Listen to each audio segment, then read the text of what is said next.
Survive or be destroyed. There is no other choice. Lend me your strength. To guard and defend. Crush them.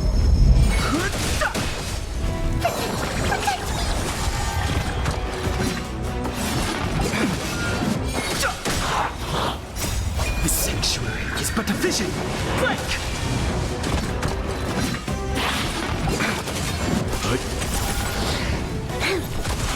Get there!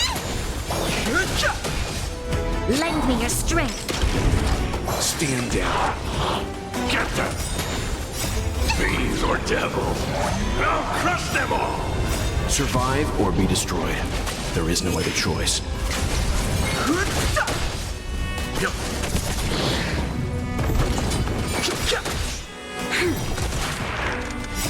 The sanctuary is but a vision.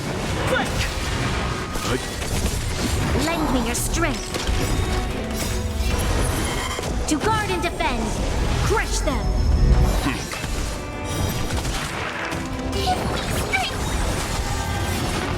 Troublesome. Survive or be destroyed. There is no other choice.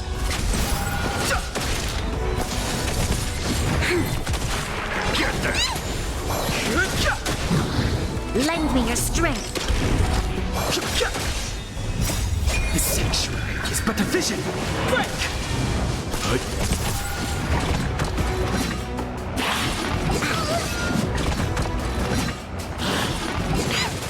Get them! Lend me your strength. To guard and defend. Crush them.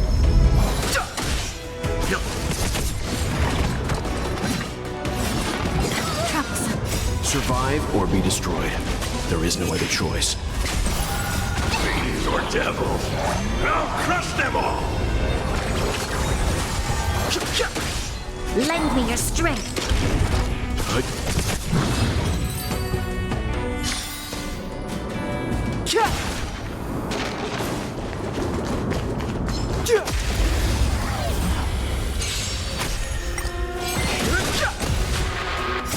The sanctuary is but a vision.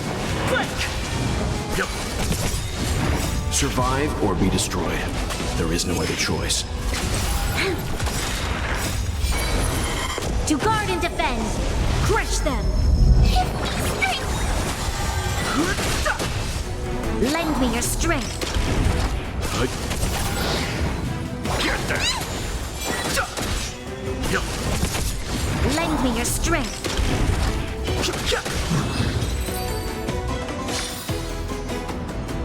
This will strengthen us.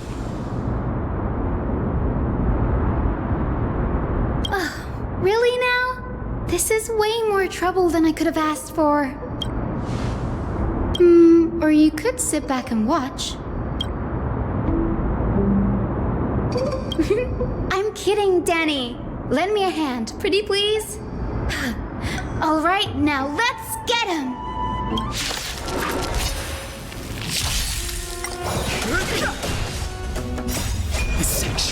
but efficient. Break! Lend me your strength. To guard and defend. Crush them. Survive or be destroyed. There is no other choice. Fiends or devils, I'll crush them all!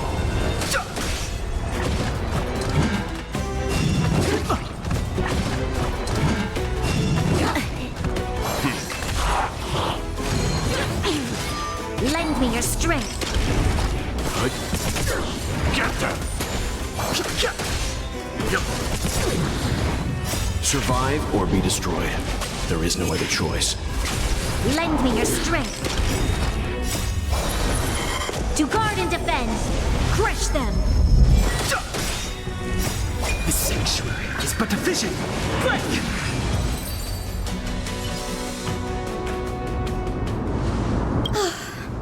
The Black Tide is remarkably quick to detect the light of Amphorius.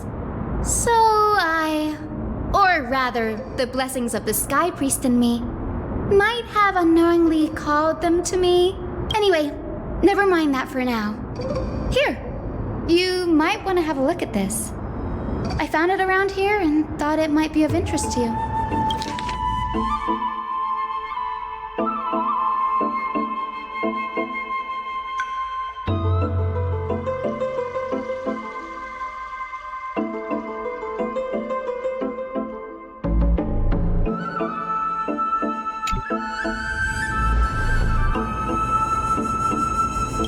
This is new.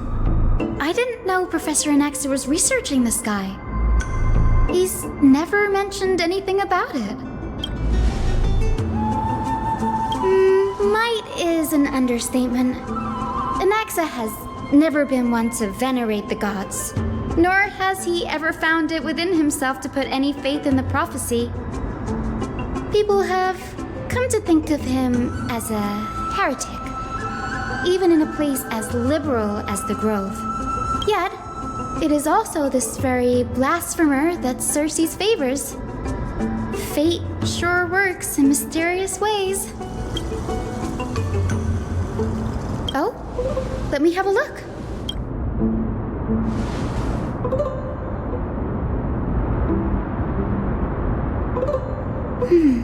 By the looks of them, these scrolls are records of two conversations that took place in the same setting.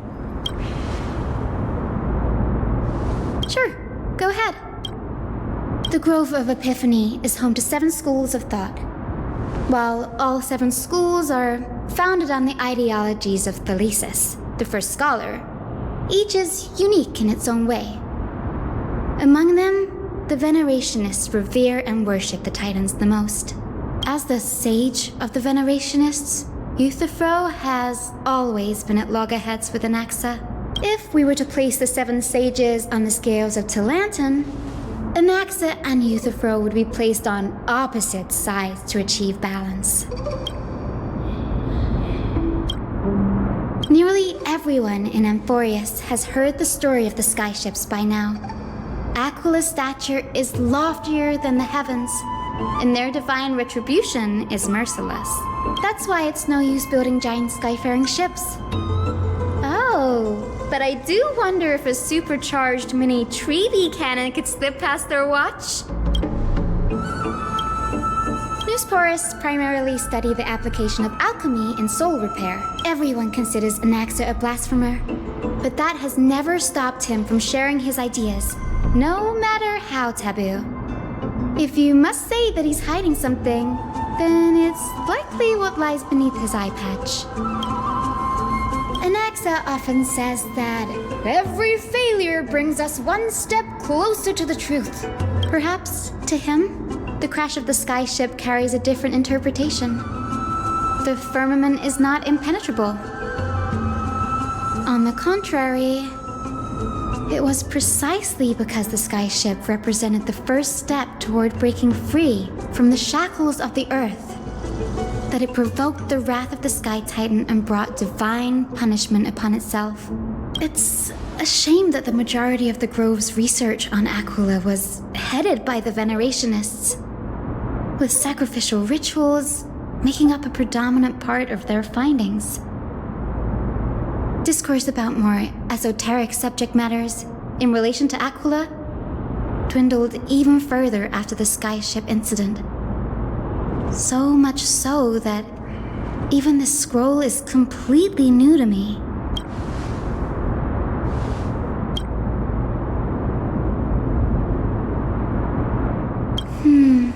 That's what I'd like to know. What are these experiments he's involved in? Even I, the assistant lecturer, know next to nothing about them. I have a bad feeling about this. Could there be more to what happened at the Grove?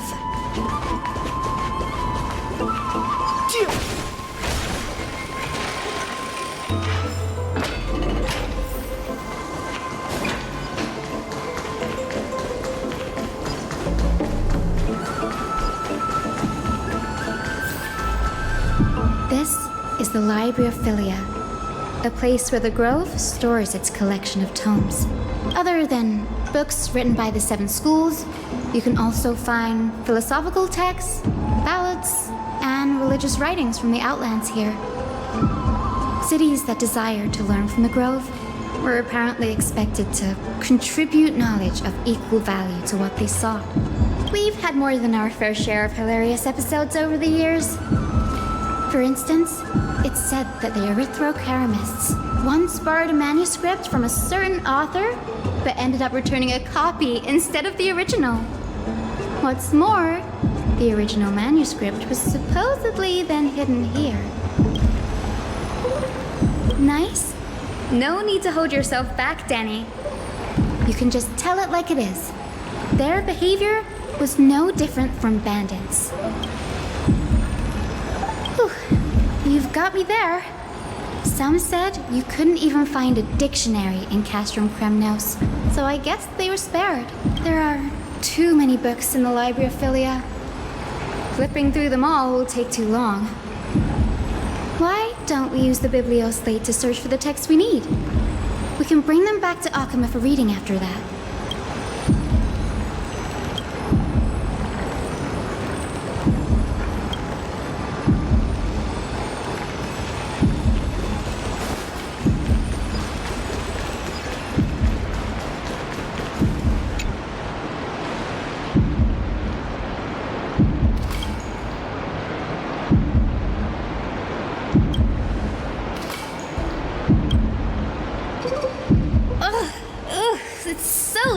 In here. Whoa. Are these all complaints about him? I can already see what they must have written. Anaxa has no respect for the gods. His very existence undermines order in our society. They're probably all things like that. Why else would they call him the Great Performer? When Anaxa established his school of thought, the first thing he apparently did was read his own work to everyone. Are the Titans truly an accurate reflection of what humans think gods should be? Worlds created by gods are indubitably perfect, but what of Amphorius? Only foolishness and insensitivity everywhere you turn. They marched him straight to the seat of judgment before he could finish. Though what he took on in the end was more of a debate than an actual trial. He had to address every one of the scholar's allegations, or face expulsion from the Grove. The first allegation was... Do you agree that since the Titans created the heavens and earth, so the mountains, rivers, and seas must likewise be their creations?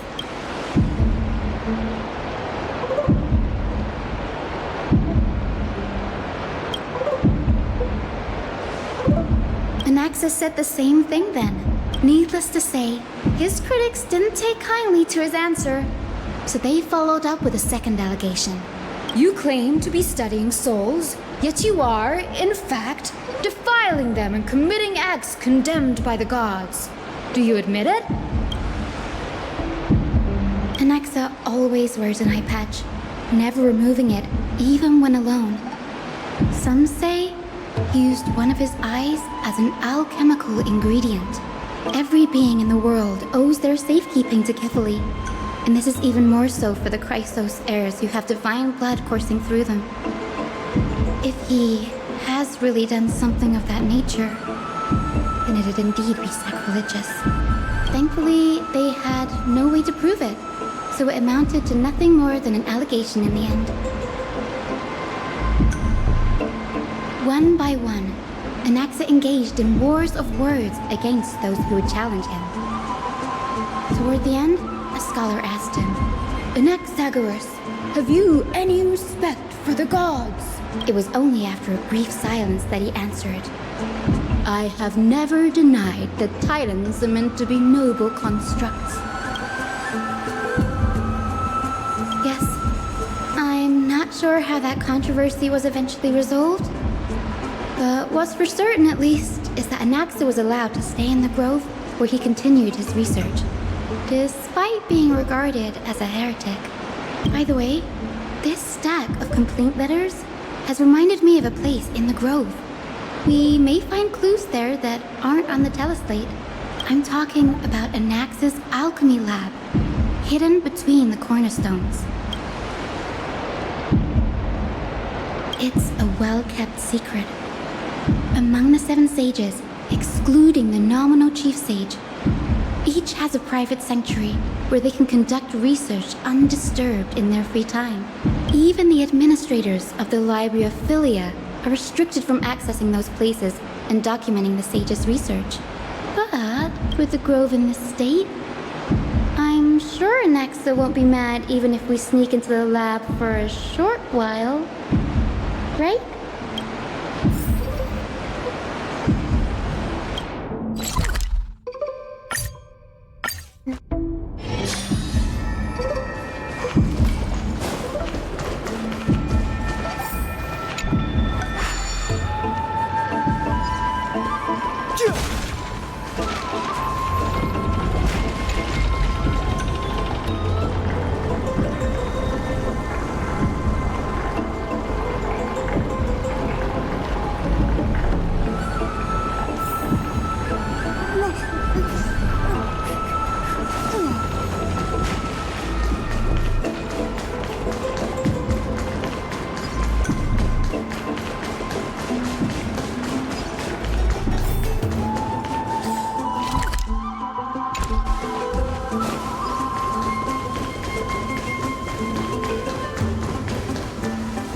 This is the place, but where is everything?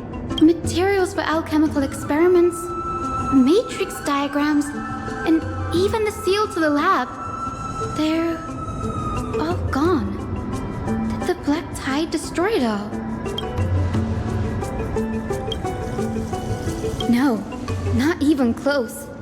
Not only are alchemy experiments high-risk activities, but Professor Anaxa also has a penchant for using bizarre materials.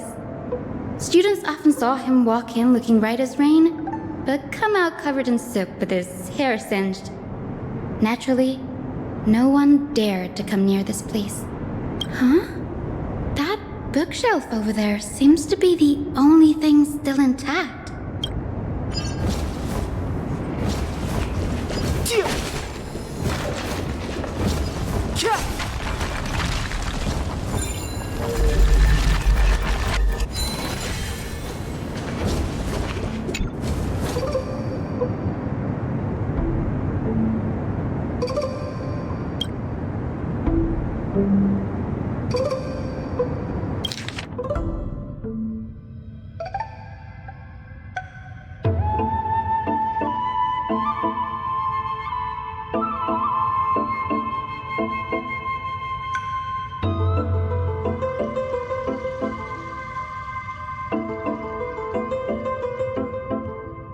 What's going on?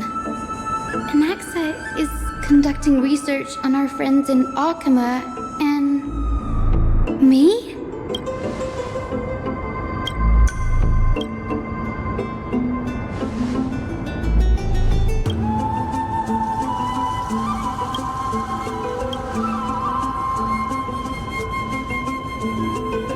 It wouldn't have been so strange if he had focused only on Cassie. given her own curiosity about her origins. Plus, considering that the new sporists have crafted omnipotent medicines capable of curing diseases, it also makes sense that he would conduct research on immortal Chrysos heirs. But now, it seems Anax's objective was never to create medicine, but to identify the origin of the golden blood and figure out its inner workings.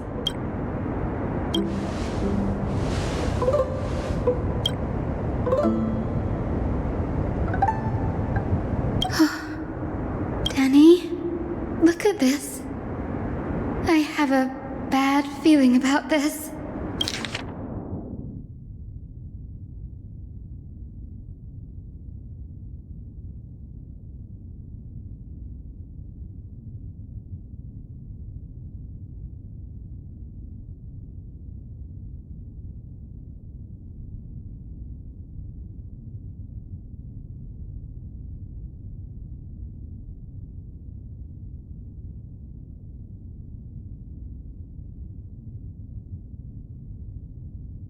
My biggest fear.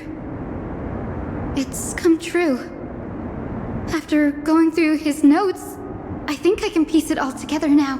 Anaxa was carrying out experiments on soul transmutation.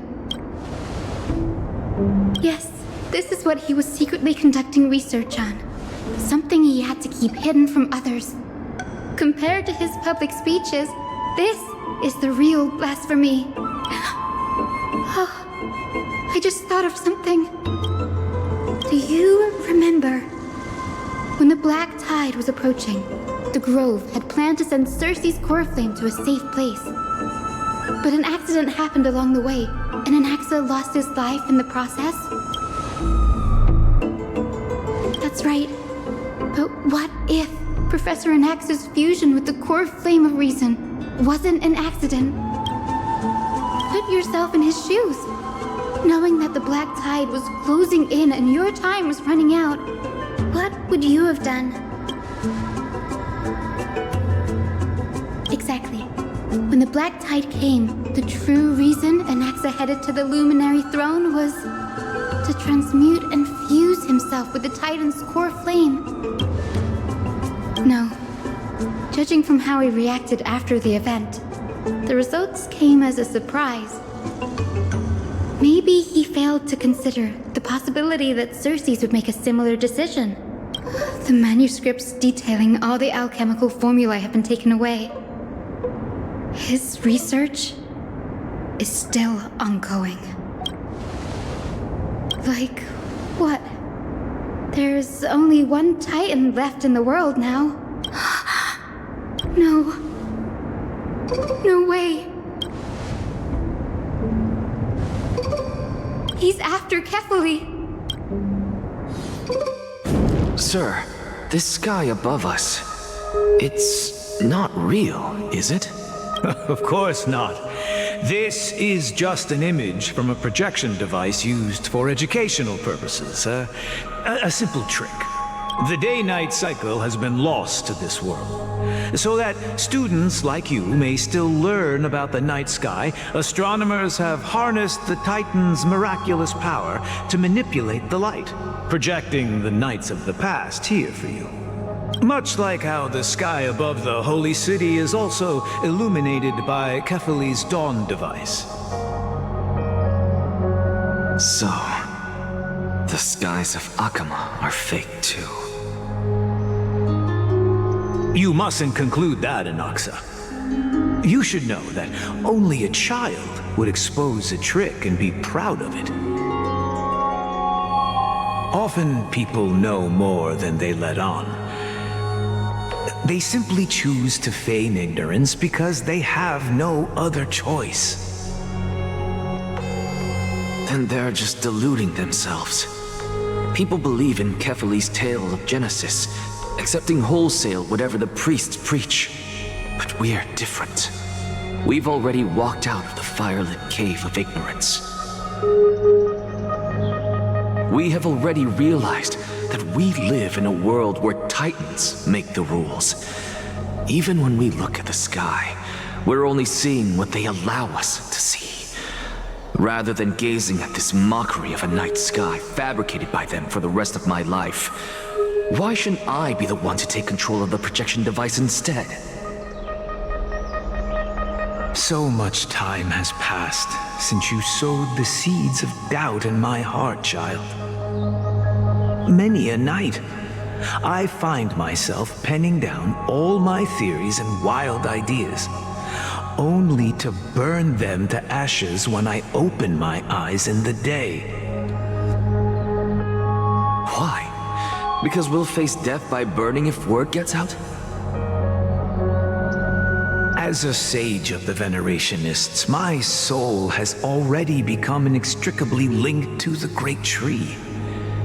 Every word I say and every move I make is certain to influence every leaf, every branch, even the tree itself.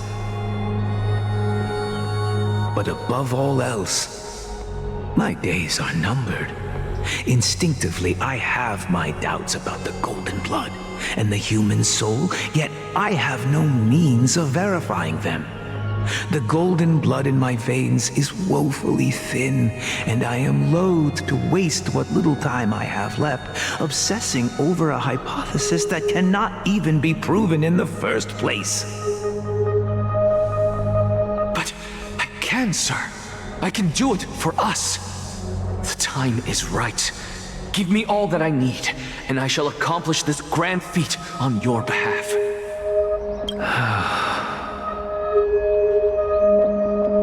You're right. I shall do just that. In the next meeting of the sages, I will spare no efforts fighting for the rights you deserve. Go. Establish your own school of thought. Find out what we are.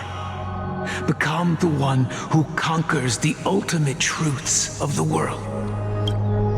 Child of humanity, you didn't go to such lengths for an audience with Kefali. Just ask him a few questions, did you?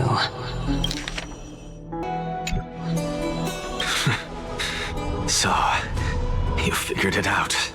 If I were as foolish as a Dromus, perhaps I'd throw myself down and prostrate before their greatness, begging for the gods' prophetic wisdom. Well, sorry to disappoint, but I'm no Dromus.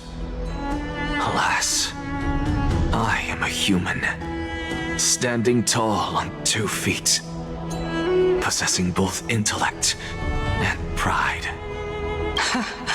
Before such power, does it make any difference whether you're a human or a Dromus? I'm sure you're familiar with the story of the Styxians.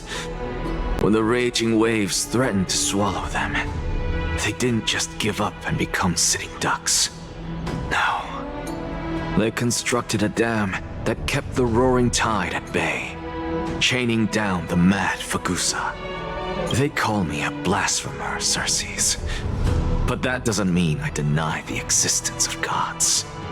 It's just, as I see it, Titans are simply a force that mankind has yet to find a way to tame. Oh? If power that rivals the Titans is what you crave, why not conform to the prophecy and brave the trial? Why stop at harnessing the power of the Titans when I can do so much more? The source of life is what I wish to grasp, to understand what makes up the soul, and to learn what we really are. Thanks to you, I've had the chance to personally verify, in more ways than one, that the soul indeed ceases to exist in death. But where there is death, there is life. And where there is an end, there must also be a beginning. How then is a soul born? That was the only unknown variable left in my calculations. And by the sound of it, you have already formed a conjecture. No, I have already drawn a conclusion. In my journey unto death just now, I finally saw the answer with my own eyes. Professor Anaxa, I'm here. His life hangs by a thread. I must ask you to refrain from taking any unnecessary steps. Of course. I'll bring this to a conclusive end and give you the answer you so desire. However, in accordance with the principle of equivalent exchange, I must also demand from you what I need. As you wish. Don't you care to know what the price might be? It's a matter of uncovering the truth about the Death Titan and his survival. This may be the only time I can ever save someone's life. There is no need for me to think twice. I see. In that case, let the show begin. Indulge me. Am I correct to say that you intend to prove Thanatos' whereabouts and prove the nature of our existence now? Before I begin, I must confess I had been stuck in a cognitive trap all this time. As unrelated as these two propositions may seem at first glance, they are in fact logical equivalents. They are merely two different ways of telling us about what the soul is at its core. The reason I say this is, as I've mentioned earlier, the answer was hidden in my journey unto death. Anaxa, you were in the Netherrealm? Yes, I am but a living dead man now, but that's not important. What truly matters is, I overheard a conversation between heroes. That's not all. Remember how I said you were a part of that conversation too, Circes?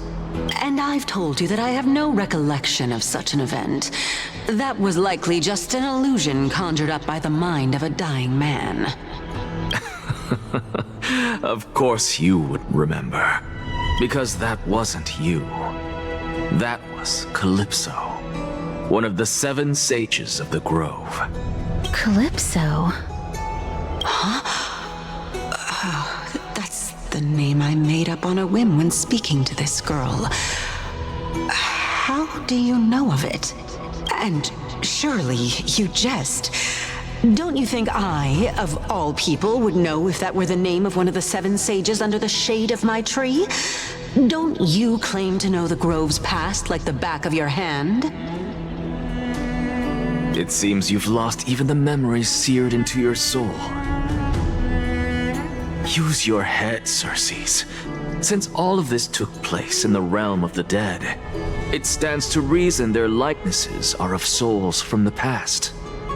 The living cannot step foot into that world, so who could they be?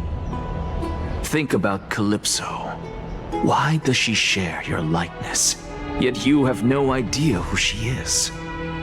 The answer is evident, is it not? Those fallen heroes are the mortal incarnations of the Titans before their ascensions to godhood. The gods aren't master creators born out of thin air, and they are no different from humans, because they all evolved from one.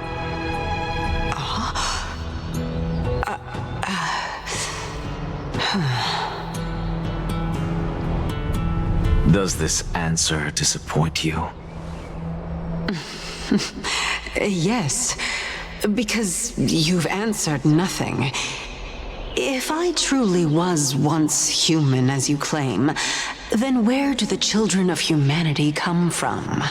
Even on the off chance that you speak the truth, this brings us no closer to grasping Thanatos' whereabouts. How are we to find them? I knew you would say that, but it matters not. I know what I'm doing. Actually, why don't we have this supreme being standing before us tell us everything? You can revive a Titan? Humans cannot return from the dead. Neither can gods. But all we need to do is look at this from a different perspective, and the problem will resolve itself. The solution is simple. Just like what you did to me. If I'm reborn as Kefali, I can rebuild the world and all within it as they once did. Simple, is it not?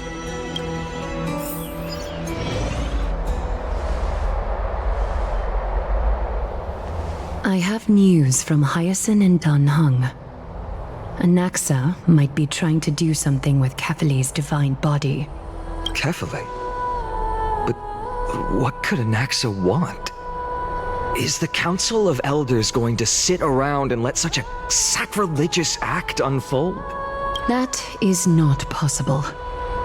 He is indeed the great performer, capable of fooling anyone and everyone with his tricks. I'm sorry. No need for guilt, for this is good news to us. The Council of Elders has found themselves a traitorous ally. Anaxa's ambitious desires will be something we can exploit. What we should be doing now is to keep our eyes peeled for whichever trickery Kindness is up to, and react accordingly to thwart her plans. Being Akima's political center, the Demigod Council holds just as much significance as the Vortex of Genesis. Someday, after my duty is over, this site will take the place of the battlefield where you hunt gods. Become the next challenge you ought to overcome. Till then, it's best to get used to this place as soon as possible.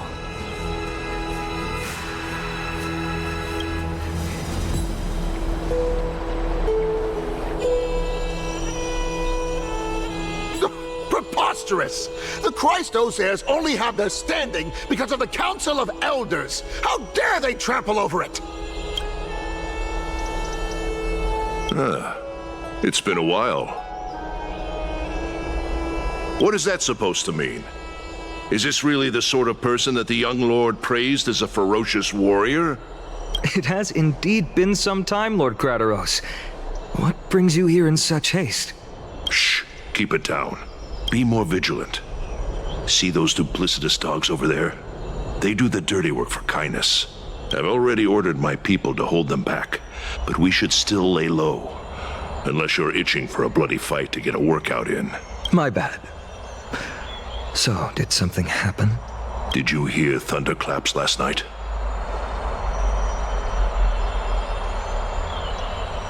Hacker, what? He's been through a lot lately, please pardon him.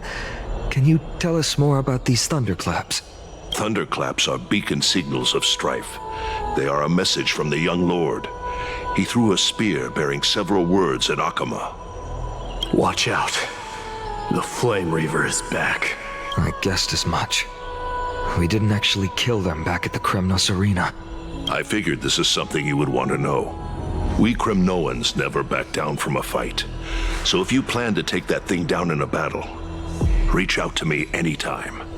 You have my gratitude. I will let Aglaya know about this right away. Remind her to be on her toes while you're at it. That vicious Kindness has been unusually active lately. Those lackeys she keeps undercover have been going in and out of the city a lot more frequently these days. Some even seem to be getting Kremnoans to defect to the council. Get off! How dare you! Go place that! That's her. Looks like you can see it for yourself. We should get back. Thank you for the intel, Lord Krateros.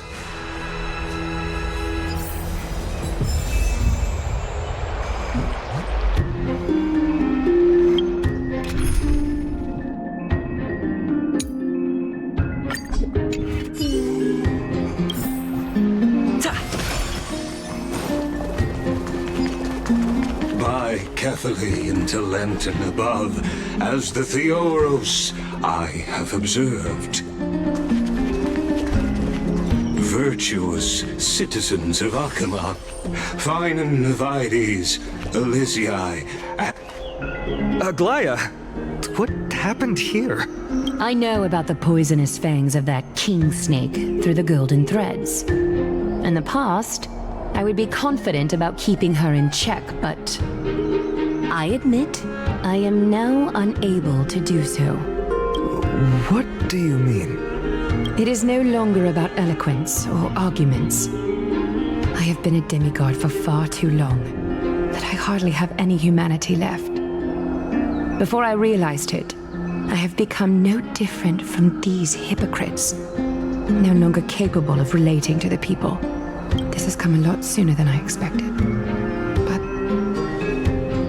perhaps it is time. I need you to step up, Finan, in order for me to retreat behind the scenes. Yes, this is my duty, but... It is far easier for the Council of Elders to fool many than just fool one person. Their so-called more support is no more than a ruse to distribute power using words instead of lances. There is no glory in winning this debate, but that makes having respect for humans so much more priceless. Finan, you are a Chrysos heir without flaw, capable of relating deeply with humans. I appreciate what you've taught me, Aglaya. I hope we'll live up to your expectations and win this debate.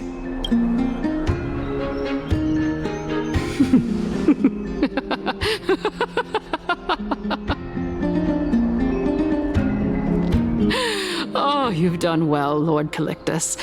Let me take over and personally close this debate for today. Dearest counselors, let it be known that I sorely miss the blissful times portrayed in lyrical poems. Back then, Amphorius was home to nearly 1,000 cities, each with their own local faith, while gods walked the earth and shared close bonds with humans. Yet, in the present, people from all over are forced to leave their homeland to seek refuge in the holy city, where they hope to rest under Kefali's protection. All of us have long been in the same boat, with no way out of this plight. We didn't have a choice in the past, but now, the Council of Elders brings to the table a new possibility. All I have left is one question for you. Would you rather strive toward the unheard of Era Nova, or return to the prosperous Era Chrysia of our past?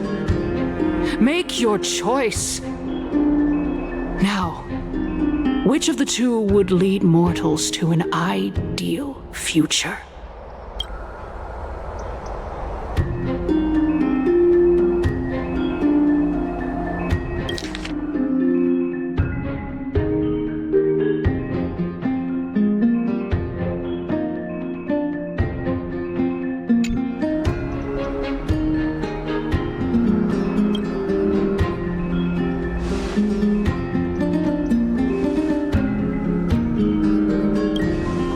We all know that Era Chrysia is a thing of the past, Lady Kainis. Please, enlighten me. How does the Council of Elders plan to turn back time? Let the 3 Titans of Calamity be born, and Era Chrysia is nevermore. But bring demise to those Titans, and Era Chrysia will descend upon us again.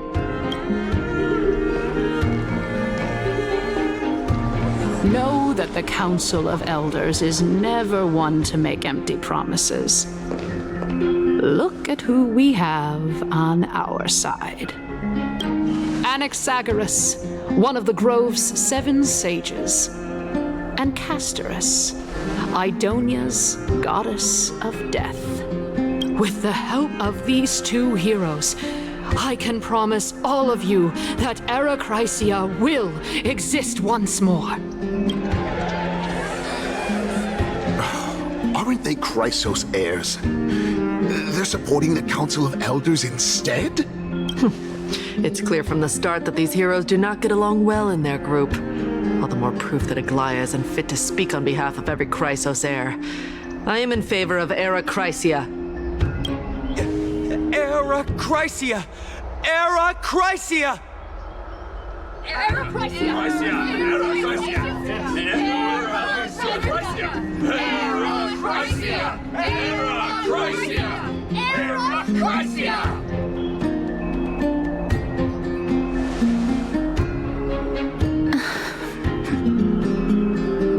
Castorus? Why are you standing over there? You finally arrived, Naxa. So have you, Cass. Don't worry, Aglaya.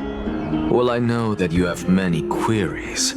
Could you continue to converse like how the citizens normally do? Tell me, dear citizens, if we successfully retrieve and return Thanatos' core flame without anyone passing the Death Titan's trial, what would happen next? The answer is simple. We will have a chance to rid the world of death and bring Amphorius back to an era when all beings live forever.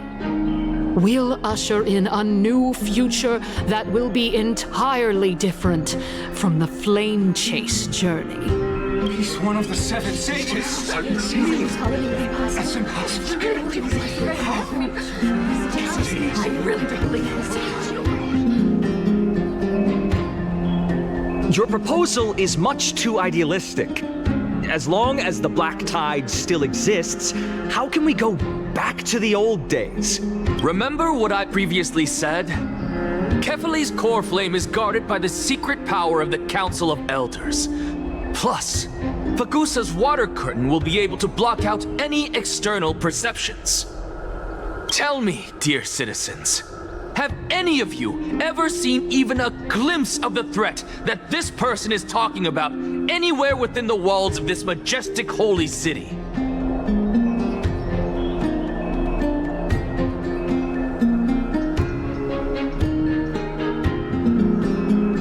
If we eliminate death, then there's no need for us to fear that Flame Reaver, right? Citizens, let's loudly sing the blessed hymn.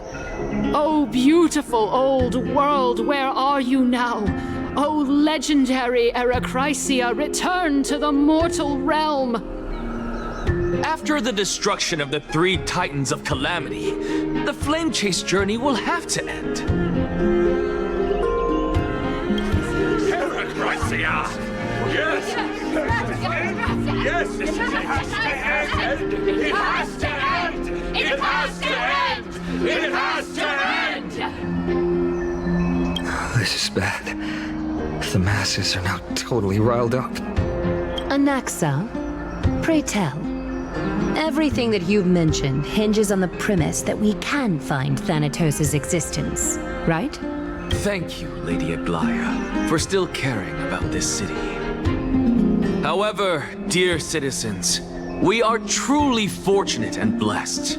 For Castorus, Idonia's goddess of death, will surely find Thanatos under my guidance. What? With that, I solemnly promise that the core flame Lady Castorus brings back will be personally managed by the Council of Elders. Thereafter, if we are able to garner the support of all of you at the Citizens' Assembly, we shall spare no effort in ensuring that the Erechrysia will return to our world once again.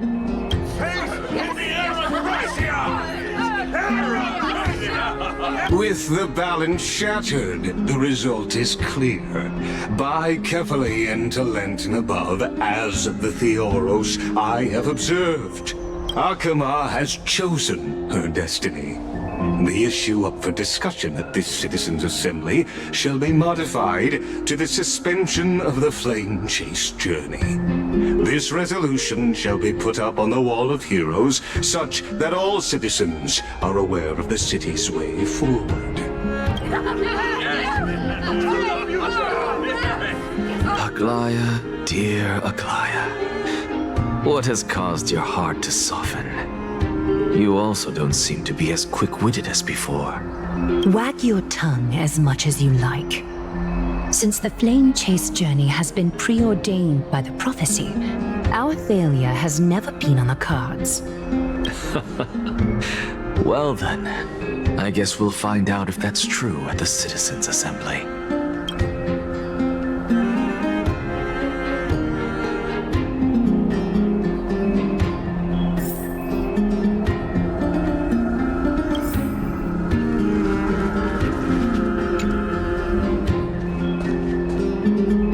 Well, it seems that when I sent you to look for Anaxa, I unintentionally facilitated your partnership with him instead. My apologies, everyone. I know that you have many questions to ask me. I will answer them to the best of my knowledge. In that case, please tell us as much as you can. In actuality, he showed me a past that was both long and heavy. The reason I say this is as I've mentioned earlier. The answer was hidden in my journey unto death. Anaxa, you were in the Netherrealm? Yes, I am but a living dead man now. But that's not important. What truly matters is, I overheard a conversation between heroes.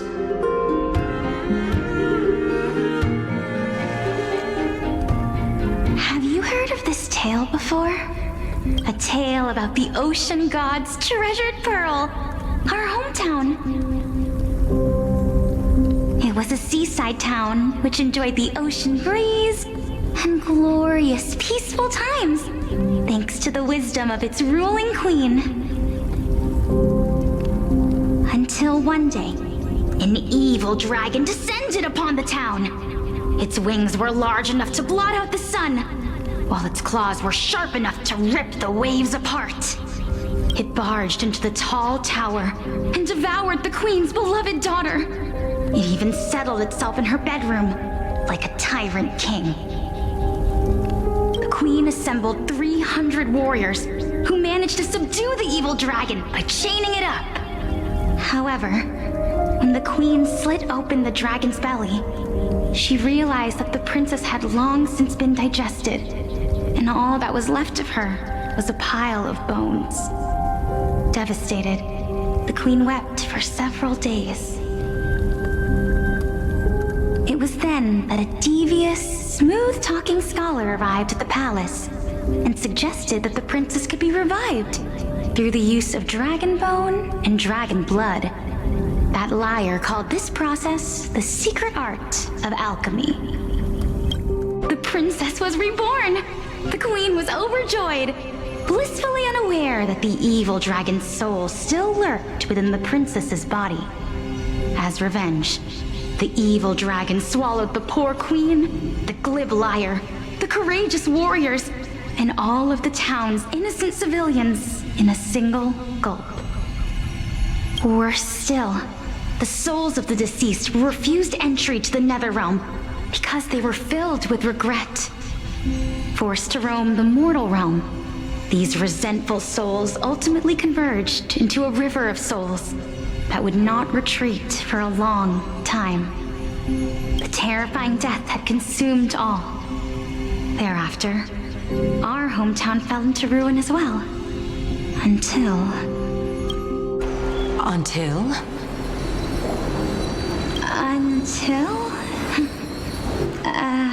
Actually, I don't know what happened next either. Oh my... It seems that you still like to whet people's appetites even after all this time, Pelixia. So, according to your story, this is how I used to look? It's practically a mirror image. And yet, what exactly is this? A miracle that I created with alchemy. As for what it is and how I was able to accomplish it, I'll keep the answers to myself for now. Oh, my goodness. Is this cliffhanger really necessary? Quiet, Titan. Continue to enjoy this splendid play, and the truth will naturally reveal itself. Dragon, huh? I've heard this legend before. In that case, what do you think of it?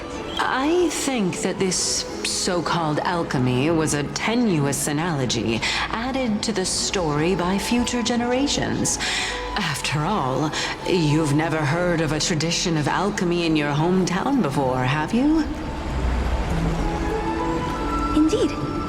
before I left home to pursue my education, I never even knew that anybody was looking into this area of study. Therefore, we can just treat this tale as a fable told to young children. A fable, you say? If so, what moral is it trying to impart to the kids? I guess it might be the concept of equivalent exchange? Oh? I thought the moral might be closer to something like honor the dead. Huh. What? At a loss for words? No. I merely realized that we're both thinking of the same principle. If life is priceless, then there is hardly anything else in this world that is of equal weight to it, right? Indeed. As expected of the wisest scholar in the land. You flatter me. Why don't I ask you a question as well, as a form of equivalent exchange? Of course. What is your question? If I imparted my knowledge of the art of alchemy to you, would you use it to resurrect someone you loved? What? What kind of strange question is this? I got it. You're just trying to get me to tell you whether I like anyone, right? Let's just leave it at that. That was rude of me. Yes, I would. Oh? Death is inevitable. In the days to come, I'm certain that someone whom I cherish deeply will leave me for good, if such a mighty power really existed. I think I would use it without hesitation. After all, you, me, and the rest will all have to face that fateful moment eventually.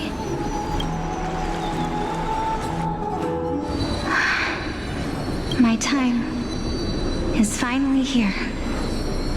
However, perhaps because of my firm belief in the immeasurable value of life, I am unable to complete the trial. You shall wither, and through that, the dead will sprout again from the remains and be reborn with the dead flame. It is a pity that fate is such a cruel mistress. Is there no other way of interpreting those words? I'm afraid that the meaning is clear.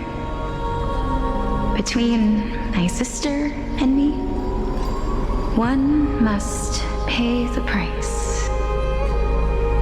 Our trial can only be completed when the one chosen sacrifices her life. I'm afraid that the prophecy might even have selected a pair of twins for this exact purpose. Fortune makes fools of us all. My sister is prepared to sacrifice herself. And yet, I can't do the same. How absurd. My time is almost up, but I'm still afraid to welcome death. What should we do? If I'm ultimately not able to make up my mind...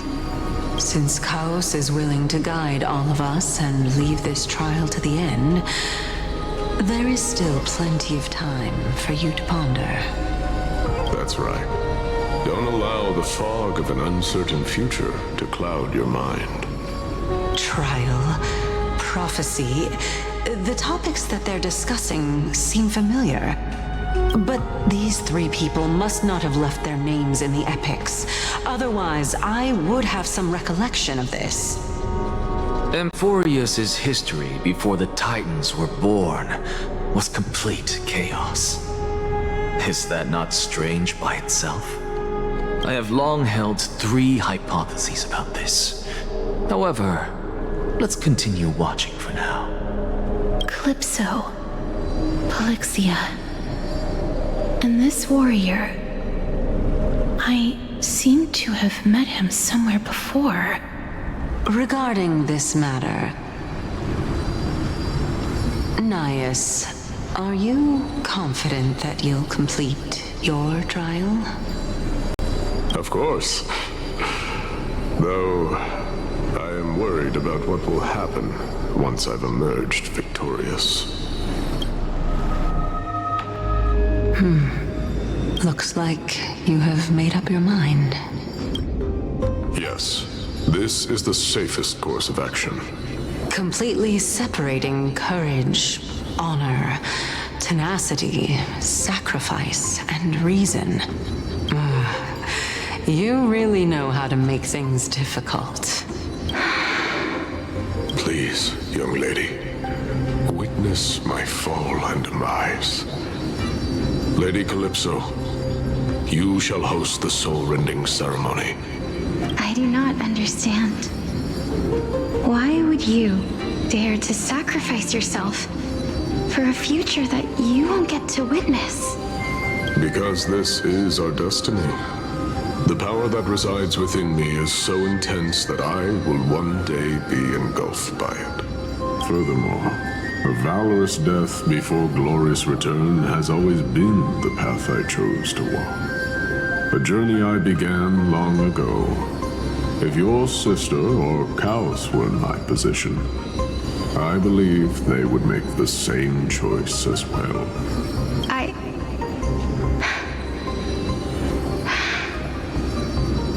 I'm not that brave. I don't know how I'm supposed to face such a serious affair. Despite being Death's chosen one, it seems you still don't know how to face it. Let's chat, young lady. Perhaps I shouldn't end my journey so hastily. Since there's still time, I'm not worried about letting fate wait a little longer. Of course. This warrior is Lord Nias. As the embodiment of Nikador's divinity, he entrusted his life to us and allowed humankind to end his madness. That means that what I'm currently seeing before my eyes is, in fact... Looks like one hypothesis of mine has already been proven true. These heroes are the true forms of the Titans, before they attained their divinity. If so, the chosen one of death that he speaks of is actually... Polixia! Is the previous form of Thanatos? But her appearance... If this is true, as long as we can find out where she went, we'll naturally be able to figure out the location of the Death Titan. But before that, we first need to witness what ultimately happened to Lord Nias.